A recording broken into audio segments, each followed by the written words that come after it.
भी आए तो अच्छी बात है। ये छवि तो नष्ट हो जाएगी आज नहीं तो कल। ये तो मनुष्य शरीर है, ये नष्ट हो जाएगा। पर अगर सिद्धांत की बात कहें तो ध्यान मूलम गुरु मूर्ति, पूजा मूलम गुरु पदम, मंत्र मूलम गुरु वाक्यम, मोक्ष मूलम गुरु कृपा। यदि हमारे ध्यान में संत सदगुरुदेव आते तो बड़ी कृपा है। यदि हम संत सदगुरुदेव के चरणों का पूजन करते हैं तो बड़ी कृपा है।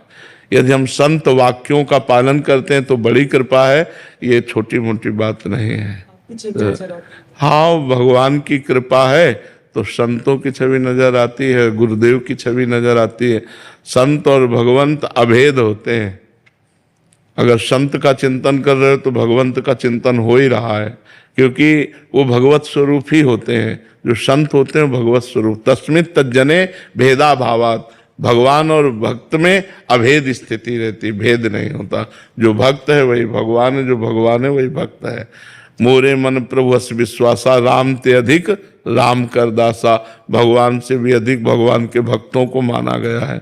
तो अगर भक्त का ध्यान हो रहा है तो मंगलमय ही है, कोई अमंगल बात। उसका परिणाम क्या होगा महाराज जी? भगवान की प्राप्ति, भगवान की प्राप्ति।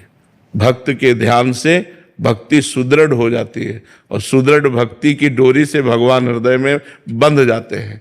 जिसकी जितनी भक्ति दृढ़ होती है उतने भगवान हृदय में प्रकाशित हो जाते हैं। देखो, सुमिर पवन सुत पावन नामू, अपने बस करी राखे रामू। भगवान को अधीन कर लिया हनुमान जी ने। सेवा और सुमिरन के बल से राम जी को अधीन कर लिया। अरे जी, गुरु के ध्यान से फिर आगे चल के भगवान का ही ध्यान हो, क्योंकि गुरु भगवान ही हो जाएगा। गुरु भगवान ही है। वही ध्यान करते करते उसी जगह भगवान प्रकट हो जाएंगे जहाँ गुरु का ध्यान कर रहे थे, वहीं भगवान प्रकट हो जाएंगे। भगवान दास जी